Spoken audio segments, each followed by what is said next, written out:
Good morning students. हम यहाँ chapter number 5 start करेंगे यहाँ पर, जिसका नाम है complex number as denoted by z equal to a plus iota b। तो कॉम्प्लेक्स नंबर जो होता है बच्चों, कॉम्प्लेक्स नंबर क्या होता है? सबसे पहले चैप्टर का नाम कॉम्प्लेक्स नंबर है। कॉम्प्लेक्स नंबर क्यों है बच्चों? क्योंकि कॉम्प्लेक्स नंबर के अंदर क्या होता है, कॉम्प्लेक्स नंबर बनता है दो नंबरों से मिलकर के। एक होता है रियल पार्ट, एक होता है इमेजिनरी पार्ट। यानी कि रियल पार्ट प्लस में imaginary part is equal to complex number. दोनों नंबर को जोड़ दिया जाए बच्चों, रियल नंबर को और इमेजिनरी नंबर को, दोनों को प्लस कर दिया जाए तो दोनों का जो प्लस होता है इक्वल टू क्या होता है, जेड के। जेड मीन होता है बच्चों कॉम्प्लेक्स नंबर।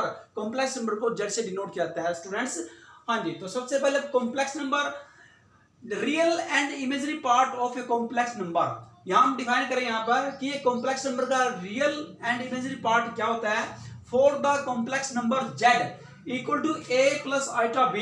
जैसा कि मैंने अभी बताया बच्चों कि कॉम्प्लेक्स नंबर को z से डिनोट किया जाता है, which is equal to a plus iota b। यहाँ पर a क्या है बच्चों? a है आपका real part plus iota b। जिस नंबर के साथ बच्चों क्या है, अल्टा शब्द लगा हुआ है यहाँ पर। अल्टा को बच्चों यहाँ देखिए आई, जो आपका आई होता है इंग्लिश बच्चों, इसको मैथमेटिकली क्या बोलते हैं? अल्टा। ओके, इसे मैथमेटिकली अल्टा बोले यहाँ पर। और अल्टा क्या किसे अज्यूम किया गया है? Iota equal to under root -1। Okay, दोबारा भी यहाँ तक बच्चों को बता रहे हैं अंडर रूट वन।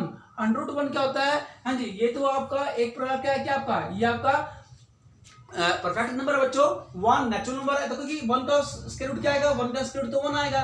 लेकिन अंडर रूट माइनस वन का जब स्क्वायर रूट निकालेंगे, अंडर रूट निकालेंगे तो इसकी वैल्यू रियल नंबर में नहीं होती बच्चों। ओके, इसकी वैल्यू रियल नंबर में होती है। अंडर रूट वन की वैल्यू वन आती है, ये रियल नंबर है। ओके, जो आंसर आपका क्या है, under root one real number है आपका बच्चों। हाँ जी, वैसे आपको पता होना चाहिए कि रैशनल नंबर प्लस में इरेशनल नंबर। ओके बच्चों, रैशनल नंबर प्लस में irrational number is equal to real number होता है। ओके, कुछ स्टूडेंट्स को शायद ना पता हो कि real number, actually real number क्या होता है। सबसे पहले रियल नंबर को जानना जरूरी है। ओके, आज तक बच्चों आपने 10th क्लास तक आपने सिर्फ रियल नंबर के बारे में स्टडी किया है, क्योंकि इमेजिनरी नंबर जो हमारा जो थर्ड नंबर जो स्टार्ट होता है बच्चों, वो आपका स्टार्ट होता है 11th स्टैंडर्ड के अंदर। ओके, हाँ जी, तो रियल नंबर में क्या होता है? रियल नंबर में जितने भी आपने नंबर आज तक पढ़े नंबर सिस्टम के अंदर, rational number, irrational number, natural number, integers, whole number, okay, prime number, ये सभी नंबर क्या होते हैं बच्चों? ये सभी आपके रियल नंबर होते हैं। लेकिन जो इमेजिनरी नंबर है बच्चों, जैसे अंडर रूट -1, यहाँ तक बच्चों क्या होता है? अल्टा। ये आई बच्चों, इसको मैथमेटिकली अल्टा बोलेंगे, जिसकी वैल्यू अज्यूम की गई है अंडर रूट -1। हाँ जी, अब बात करें कॉम्प्लेक्स नंबर की। दोनों नंबर को यहाँ पर प्लस करें, दोनों नंबर को बच्चों यहाँ प्लस करते हैं तो यहाँ पर देखिए सबसे पहले ए आपका क्या एक रियल नंबर है, और ये देखो बी। वैसे तो बी भी बच्चों आपका रियल नंबर है, लेकिन बी के साथ जो मल्टीपल हुआ बच्चों वो अल्टा लगा हुआ है। जैसे ही रियल नंबर के साथ हम अल्टा शब्द लगा देंगे, उसको मल्टीपल कर देंगे तो आपको रियल नंबर क्या बन जाएगा? इमेजिनरी नंबर बन जाएगा। ओके, तो रियल नंबर प्लस में इमेजिनरी नंबर दोनों को प्लस करके जो वैल्यू आ गई उसे कहते हैं complex number and is denoted by Z, जिसे जेड से डिनोट किया जाता है। हाँ जी, for the complex number z equal to a plus iota b, जैसा कि मैंने ऊपर कहा बच्चों, a is called real part denoted by, हाँ जी, यहाँ देखो बच्चों इसका मतलब क्या है? हाँ जी, real part of complex number. बच्चों देखो आर ई जो लिखा है, इट मींस क्या पर ये एक नोटेशन है रियल पार्ट की। इट मींस है, इसका मतलब क्या बच्चों? री इंटू जेड क्या है? इसका मतलब है real part of complex number, complex number का रियल पार्ट। हाँ जी, यहाँ ये कॉम्प्लेक्स नंबर है, इस कॉम्प्लेक्स नंबर में दो नंबर ऐड हुए हैं, रियल प्लस में इमेजिनरी। ओके, ये इमेजिनरी क्यों है? क्योंकि बी के साथ अल्टा लगा यहाँ पर, तो दोनों का प्लस है यहाँ पर। रियल पार्ट प्लस में imaginary part, real part plus में imaginary part is equal to complex number. हाँ जी, यहाँ देखो, तो रियल इसे बोलेंगे रियल पार्ट। हम सेपरेट करें बच्चों यहाँ पर रियल पार्ट को और इमेजिनरी पार्ट को, दोनों का सेपरेट फॉर्म में लिख रहे हैं यहाँ पर। तो real part of Z means होता है कॉम्प्लेक्स नंबर है, कॉम्प्लेक्स नंबर का real part, and B is called the imaginary part. देखो ए क्या होता है? रियल पार्ट, और बी क्या होता है? Imaginary part. तो imaginary part denoted by imaginary part of z. Okay बच्चों, इसी नोटेशन है, ब्रीफली नोटेशन, शॉर्ट एक नोटेशन होती है मैथमेटिकली। तो मैथमेटिकली नोटेशन क्या लिख सकते हैं? इसका मतलब क्या बच्चों? इसका इसे बोलेंगे imaginary part of complex number, और ये क्या था आपका शॉर्ट फॉर्म में real part of complex number. For example, if z equal to z क्या है? Complex number. हमने कोई एग्जांपल लिया, complex number z equal to, जिसे z से डिनोट करते हैं 3 + 5 iota. Then real part of complex number, ये आपका कॉम्प्लेक्स नंबर बच्चों। कॉम्प्लेक्स नंबर में से मैंने क्या करना है, रियल पार्ट अलग सेपरेट करना है और इमेजिनरी पार्ट मैंने अलग सेपरेट करना है। हाँ जी, तो रियल पार्ट क्या होगा इसका, कॉम्प्लेक्स नंबर का 3, ओके। और जिसके साथ आइटा लगा है, देखो 5 आइटा, तो 5 जिस नंबर के साथ आइटा लगा बच्चों मल्टीपल है, तो वो होता है आपका इमेजिनरी पार्ट। तो इमेजिनरी पार्ट क्या आएगा, imaginary part of complex number is equal to 5। और जब आप इमेजिनरी पार्ट लेंगे बच्चों, इसके साथ आइटा मत लगाना, क्योंकि इमेजिनरी लगा दिया, इमेजिनरी का मतलब आइटा होता है बच्चों, तो यहाँ फिर अगेन दोबारा से यहाँ आइटा लगाने की आवश्यकता नहीं है। इसका मतलब बच्चों क्या है, ये रियल पार्ट है बी, ओके बच्चों 5। अब देखो कुछ मेमोरेबल पॉइंट यहाँ बच्चों आपको बताएंगे, रिमार्क यहाँ दिया है, if b is equal to 0, अगर b 0 है, b क्या बच्चों, b हमने यहाँ देखिए, मैंने आपको बताया बच्चों b के बारे में, b क्या था, b यहाँ देखिए, b आपका imaginary number, okay imaginary part, तो b इज इक्वल टू 0, अगर आपका इमेजिनरी नंबर 0 है, ओके बच्चों, तो z इक्वल टू a आएगा, क्योंकि कॉम्प्लेक्स नंबर क्या है, a प्लस में आइटा b, ये आपका कॉम्प्लेक्स नंबर है। अगर इमेजिनरी पार्ट आपका 0 बन रहा है बच्चों, हाँ जी, तो a ये आपका 0 है बच्चों, ओके, क्योंकि 0 को आइटा से मल्टीप्लाई करेंगे तो 0 आएगा, और a में अगर 0 ऐड करेंगे बच्चों तो आपका a आएगा। तो z क्या, a, कॉम्प्लेक्स नंबर किसके इक्वल है बच्चों, a के, यानी कि रियल पार्ट के, ओके, ये रियल नंबर आपका, such a number is called a purely real number, तो इसे बोलेंगे प्योरली रियल नंबर। इसको प्योरली रियल नंबर क्यों बोला है, क्योंकि ये प्योर रियल है, इसके अंदर इमेजिनरी नंबर नहीं है, ओके बच्चों। जब दोनों का मिश्रण होता है, दोनों का कॉम्प्लेक्स होता है, देखो मिश्रण क्या होता है, दोनों की जो कॉम्प्लेक्स फॉर्म होती है, कॉम्प्लेक्स करना, दोनों को आपस में ज्वाइंट करना। अब यहाँ देखो दोनों ज्वाइंट है, दोनों क्या मिक्स हो गए, यहाँ पर कॉम्प्लेक्स भी और रियल भी है, ओके, तो इसको हम प्योरली रियल नहीं कह सकते और ना इसको हम प्योरली इमेजिनरी कह सकते, क्योंकि दोनों का मिश्रण है यहाँ पर। अब यहाँ क्या किया, जैसे ही मैंने क्या है इमेजरी को 0 किया, इमेजरी 0 होने का मतलब है कि एक पार्ट इसका बिल्कुल एलिमिनेट हो गया है, ओके, एलिमिनेट करता है, लुप्त हो गया बिल्कुल। तो यहाँ पर क्या बचेगा, आपका रियल पार्ट बचेगा, बिल्कुल रियल पार्ट, इसमें इमेजरी पार्ट कहीं पर भी नहीं है, तो इसलिए इसे कहेंगे is called purely real number, okay बच्चों। इसी प्रकार if a is equal to 0, अगर b के स्थान पर आपका a वाला रियल वाला पार्ट 0 बन जाए, तो आइटा बी, तो आपका आइटा बी आएगा, और आइटा बी का मतलब ये प्योरली इमेजिनरी नंबर हो जाएगा, जैसे प्योरली रियल नंबर था ऐसे प्योरली इमेजिनरी नंबर बन जाएगा, okay. If A is equal to 0, यानी कि real part is equal to 0, अगर रियल पार्ट 0 बन गया, यहाँ अगर रियल पार्ट 0 है, तो फिर क्या बचेगा, इमेजिनरी नंबर आएगा, purely imaginary, such A complex number is called purely imaginary number. Thus z is a real number if and only if imaginary part of real number is equal to 0। अगर किसी भी complex number का imaginary part 0 है तो आपका purely real number आएगा, और अगर purely and A purely imaginary number if and only if real part purely imaginary number and A purely imaginary number if and only if real part of complex number is equal to 0, तो हमारा आएगा purely imaginary number. हाँ जी, अब बात करें next equality of complex number. Complex number की equality क्या होती है स्टूडेंट, देखो हमारे पास सपोज करो दो कॉम्प्लेक्स नंबर है, एक z1 मान लिया, पहला वाला कॉम्प्लेक्स नंबर a प्लस आइटा b, और दूसरा वाला z2, इसे ये सेकंड आपका कॉम्प्लेक्स नंबर है, इसे डिनोट करेंगे c प्लस आइटा d आर इक्वल। दोनों कॉम्प्लेक्स नंबर इक्वल कब होंगे, दोनों कॉम्प्लेक्स नंबर इक्वल तब होंगे इफ दोनों के रियल पार्ट इक्वल हो और दोनों की इमेजिनरी पार्ट अगर इक्वल हो जाए बच्चों, ओके, तो उसे कहेंगे कि दोनों कॉम्प्लेक्स नंबर क्या है, इक्वल है, two complex number are equal. That is कहने का मतलब ये बच्चों कि real part of first complex number is equal to real part of second complex number, okay, and साथ साथ में simultaneously imaginary part of first complex number is equal to imaginary part of second complex number, okay. दस z1 equal to z2, okay, तो दोनों complex number equal हैं, तब equal है बच्चों इफ एंड ओनली इफ, या इंप्लाइज एंड इंप्लाइड बाय, ये तो सिंपल होता है बच्चों मेथड। यहाँ देखिए ये जो साइन होता है ऊपर वाला साइन, ये साइन है दिस इंप्लाइज का, this implies and it gives, next term में क्या आएगा, और ये जो नीचे वाला साइन है मैथमेटिकली, ये साइन बच्चों आपका, ये सिंबल किसका है, ये implies and implied by. Implies and implied by का मतलब होता है बच्चों कि वाइस वर्सा, जिसका यूनिकनेस पार्ट और कन्वर्स पार्ट दोनों क्या बच्चों क्या ट्रू हो जाए, यूनिकनेस पार्ट और कन्वर्स पार्ट, यानी कि necessary and sufficient condition, necessary and sufficient condition both are true, तो कहेंगे, यानी कि बच्चों क्या करेंगे, एक बार सीधा और एक बार उसका रेसिप्रोकल, तो वापस आना आपको, एक बार सीधा के स्टेप वाइज फिर वापस आने, और दोनों दोनों से सेम रिजल्ट आता है। ओके, ऊपर वाली लाइन से नीचे वाली से ऊपर आना और ऊपर वाली लाइन से सोल्व करते करते नीचे आना, और दोनों का क्या एक दूसरे का बच्चों क्या हो, एक दूसरे के कॉम्प्लीमेंट हो। ओके, तो एक दूसरे के साथ कनेक्टेड हो, एक के बगैर दूसरा कंप्लीट नहीं है। तो दैट इज यानी कि पहले वाले से दूसरा निकल जाता है, दूसरे वाले से पहले वाला निकल जाता है, ऊपर से नीचे वाले स्टेप में जाइए या नीचे से ऊपर वाले स्टेप में जाइए। ओके, तो दोनों क्या एक दूसरे से कनेक्टेड है, तो इसे बोलेंगे implies and implied by. Okay, कि एक बार जैसे हम सोल्व करते करते नीचे आए, फिर अगर नीचे वाला स्टेप को सोल्व करें तो फर्स्ट वाला हमारे पास इक्वेशन आ जाएगा, क्वेश्चन आ जाएगा जहां से हमने स्टार्ट किया था। ओके बच्चों, ओके, तो क्या करेंगे, जिसका यानी कि जिसका निकला हुआ पार्ट और जो पार्ट निकला उसका फिर दोबारा सोल्व कर, वही फर्स्ट क्वेश्चन आ जाए आपका, दोनों इक्वल आ जाए। ओके, यानी कि उसकी यूनिकनेस, उसका कन्वर्स पार्ट क्या बच्चों क्या आ जाए, तो वापस वहीं पर यूनिकनेस आ जाए, तो उसके लिए हम यूज करते हैं इंप्लाइज एंड इंप्लाइड बाय।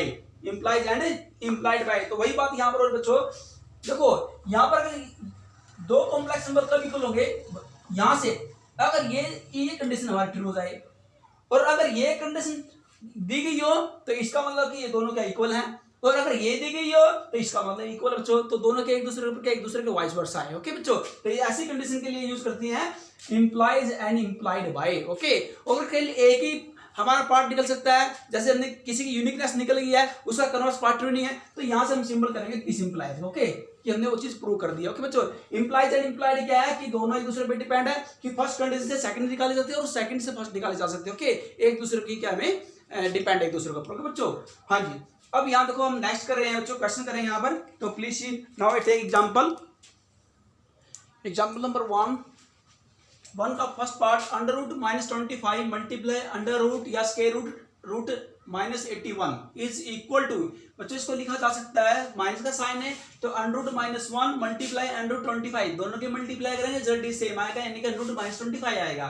फिर मल्टीप्लाई नेक्स्ट नंबर मेरे पास क्या अंडर रूट -81, इसको भी फैक्टराइज करेंगे। हाँ जी, -√1 मल्टीप्लाई अंडर रूट 81, दोनों की मल्टीप्लाई करेंगे तो अंडर रूट -81 आएगा बच्चों। ओके, हाँ ध्यान देखिए, अब आप इज इक्वल टू, हाँ जी, अंडर रूट 25, अब स्क्वायर रूट 25 का स्क्वायर रूट क्या होता है 5, और मैंने आपको बच्चों बताया था कि under root -1 which is equal to iota, जो आइटा की वैल्यू होती है, यानी कि जो इमेजिनरी जो वैल्यू होती है आइटा इज इक्वल टू क्या होता है अंडर रूट -1। अंडर रूट -1 की वैल्यू क्या ली गई है, आइटा ली गई है, एक इमेजिनरी वैल्यू ली गई यहाँ पर, तो यहाँ पर आएगा 5, आइटा की एक इमेजिनरी नंबर है, मल्टीप्लाई, हाँ जी 81 का अंडर रूट क्या होता है, ये भी एक परफेक्ट स्क्वायर नंबर है, अंडर रूट 25 भी एक परफेक्ट स्क्वायर नंबर है। ओके, दोनों परफेक्ट स्क्वायर नंबर है, तो 5 और 9, और दोनों के साथ क्या है मल्टीप्लाई अंडर रूट -1, तो आइटा भी दोनों के साथ मल्टीप्लाई करेंगे बच्चों, तो हमारे पास आएगा 9 5 45, आइटा से मल्टीप्लाई किया iota square 45, iota square value क्या होती है, आइटा स्क्वायर होता है -1, क्योंकि दोनों का स्क्वायर करेंगे बोथ साइड, स्क्वायरिंग करने पर स्क्वायर से स्क्वायर रूट कैंसिल हो जाएगा, यहाँ पर आएगा -1 और ये आइटा स्क्वायर हो जाएगा, तो यानी कि आइटा स्क्वायर इक्वल टू -1, तो यहाँ पुट करेंगे -1 और 45 की -1 से मल्टीप्लाई की तो आंसर आया -45। सेकंड पार्ट देखिए, under root -25 plus 4 under root -16 plus 3 under root -9, हाँ जी इसके फैक्टराइज करेंगे, under root -1 multiply under root 25 बिल्कुल पहले की तरह प्लस 4, हाँ जी अब अंडर रूट 16 की फैक्टराइज करेंगे, under root 16 multiply under root -1 plus 3 और under root 9 multiply under root -1।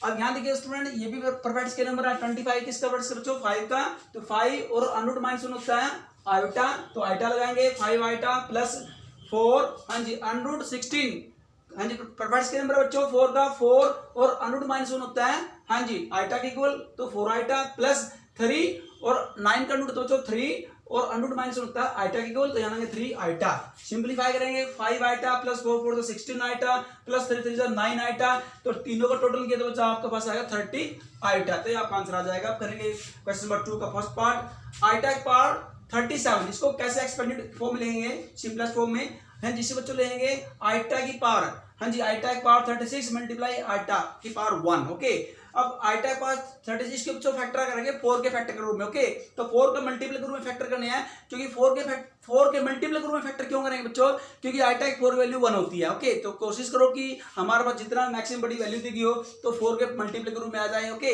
हाँ जी तो इसको लिख सकते हैं 4 के मल्टीपल के रूप में आइटा की पावर 36, क्योंकि 4 9 जा 36 होते हैं, 4 की टेल में आता है बच्चों, हाँ जी 4 का मल्टीप्लाई 4 मल्टीप्लाई 9, ओके, और मल्टीप्लाई बाहर क्या आइटा, ओके, क्योंकि बेस सेम है और पावर दोनों क्या हो जाएंगी, ऐड हो जाएगी।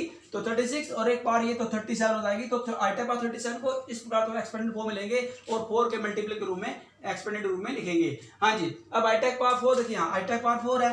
आई टाइप पावर 4 क्या होती है, 1। क्यों होती है 1? क्योंकि बच्चों आइटा स्क्वायर क्या होता है -1 और आइटा स्क्वायर होता है -1। अगेन फिर क्या बच्चों, स्केयरिंग बोथ साइड, तो अगेन स्केयरिंग करेंगे तो हाँ जी 2 2 जा 4 हो जाएगा और -1 का स्क्वायर होता है +1। ओके बच्चों, तो आइटा पावर 4 क्या आएगा, 1 आएगी, पॉजिटिव वैल्यू आएगी 1। इसलिए हम बच्चों कोशिश करते हैं कि कोई भी मेरे पास आइटा पार्ट दी हो तो उसको 4 के मल्टीपल रूप में ब्रेक किया जाए, ओके, ताकि उसको वैल्यूट करना थोड़ा इजी हो जाए। हाँ जी, तो 1 की पावर, उसके बाद 1 आइटा पावर क्या बन गया 1, तो आइटा की पावर 4 के स्थान पर रखेंगे 1 और फिर क्या मल्टीप्लाई, पावर क्या इसकी 1 की पावर 9 हो जाएगी और मल्टीप्लाई आइटा। अब 1 की पावर कुछ भी बच्चों 1 ही आएगा, क्योंकि 1 को कितने टाइम में मल्टीप्लाई कर लो तो 1 ही आंसर आना बच्चों, और मल्टीप्लाई आइटा। अब आइटा के 1 से मल्टीप्लाई करेंगे तो क्या आएगा, आइटा। तो रिजल्ट क्या है, आइटा रिजल्ट आएगा आपका। हाँ जी, अब सेकंड पार्ट क्या है, 1 डिवाइड बाई आइटा की पावर 74 दिया, तो इसको भी 4 के मल्टीपल रूप में करने की कोशिश करेंगे यहाँ पर। इसके लिए क्या करें बच्चों, यहाँ पर 4 के मल्टीपल के रूप में लिखने के लिए इसको आई टाइप पार्ट 2 से मल्टीप्लाई करेंगे और आई टाइप पार्ट 2 से ही डिवाइड करेंगे। ओके, सेम नंबर से मल्टीप्लाई, सेम नंबर से डिवाइड। फिर मैं रिपीट कर रहा हूँ अगेन, आई टाइप पार्ट 2 से मल्टीप्लाई, आई टाइप पार्ट 2 से डिवाइड करेंगे। तो आई टाइप पार्ट 2 को 1 से मल्टीप्लाई किया, आई टाइप की पार्ट 2 आएगा, और नीचे भी क्या करें बच्चों, मल्टीप्लाई करेंगे, नोमीनेटर की और डिनोमिनेटर की दोनों को रहेंगे, नोमिनेटर एंड डिनोमिनेटर दोनों को रहेंगे आई टाइप पार्ट 2 से मल्टीप्लाई। तो ये आपके पास बन जाएगा, क्योंकि बेस सेम है तो दोनों पावर क्या हो जाएंगी, ऐड हो जाएंगी। तो 74 प्लस में 2 76। अब बच्चों 76 को 4 के फैक्टर रूप में लिख सकते हैं, कैसे, जैसे हाँ जी 4 को 19 से मल्टीप्लाई करें तो क्या आएगा बच्चों 76, या यू कह लीजिए कि 19 4 76। ओके बच्चों, हाँ जी, तो 19 4 क्योंकि 4 फैक्टर आना चाहिए 76। अब आई टाइप पावर 4 क्या होता है, 1 होता है, तो 1 की पावर 19 और आई टाइप स्क्वायर वैल्यू -1 होती है, तो -1 और डिवाइड बाय 1, क्योंकि 1 की पावर कुछ भी 1 ही आना है, तो -1 बाय 1, तो क्या रिजल्ट आया -1 आया, तो इसका आंसर आएगा -1। थर्ड पार्ट क्या है, -√-1 की पावर 4n + 3, इसको एक्सपेंड फॉर्म लेना सिंपलेस्ट फॉर्म में। तो आइटा यहाँ देखो बच्चों -1 सबसे पहले लेंगे, क्योंकि बच्चों -1 क्यों, माइनस आइटा क्यों लेंगे, क्योंकि √-1 होता है आइटा के इक्वल, आगे साइन माइनस पुट किया, क्यों, क्योंकि बच्चों आगे साइन माइनस क्या है कि पावर 4n + 3, इसको एक्सपेंडेड फॉर्म लेंगे। एक्सपेंडेड फॉर्म में कैसे, is equal to minus I type power 4n multiply minus I type power 3। फिर अगेन हाँ जी माइनस आई टाइप पावर 4 मल्टीप्लाई n लिखेंगे इंटू माइनस आई टाइप पावर 3। बच्चों अब माइनस आई टाइप पावर 4 रिजल्ट क्या आता है 1 आता है, 1 की पावर कुछ बच्चों तो रिजल्ट 1 ही आएगा, इंटू माइनस आई टाइप पावर 3 को फैक्टराइज करके minus iota square multiply iota. हाँ जी, तो बच्चों आपको पता है यहाँ पर माइनस आइटा, और हमारे पास तो स्केयरिंग है, आइटा स्केयरिंग वैल्यू क्या होती है, अब यहाँ देख रहे बच्चों, सबसे पहले आइटा स्केयरिंग वैल्यू होती है √ हाँ जी √-1 होता है iota squaring -1 equal to iota square. हमारे पास क्या गिवन है, यहाँ पर हमारे पास गिवन है आइटा स्केयर, बच्चों क्या बन जाएगा -1 और -1 ऑलरेडी यहाँ पर है, तो -1 इंटू -1 तो क्या बन जाएगा पॉजिटिव बन जाएगा, मल्टीप्लाई क्या आइटा, तो -1 की मल्टीप्लाई की 1 और आइटा को उनसे मल्टीप्लाई करेंगे क्या आएगा ओनली आइटा, तो इसका रिजल्ट क्या आएगा आइटा आएगा ओनली। ओके बच्चों, हाँ जी, तो इस प्रकार हम सिंपलीफाई करेंगे। अब नेक्स्ट हम लेते हैं, now take next sum, question number 3। Student हमारा चैप्टर का आज फर्स्ट डे है, जब हमने स्टार्ट किया है कॉम्प्लेक्स नंबर। तो बच्चों आज हमारा इस चैप्टर का जब हमने स्टार्टिंग की है यहाँ पर, तो आज आपने क्या है इतना ही करना है, क्योंकि काफी ज्यादा हो जाएगा लर्न बनाने के लिए। तो आपने सारे इसकी कंसेप्ट क्लियर करना है, उसके बाद आपने जो एग्जांपल मैंने करवाए हैं उनको करना है। ओके, तो आज हमारी इंट्रोडक्शन है इसकी, आपने अच्छे से इसको क्लियर करना है, और नेक्स्ट हम करेंगे एक्सरसाइज से रिलेटेड क्वेश्चन हम करेंगे 5.1 से। ओके, तो thank you for today and have a nice day.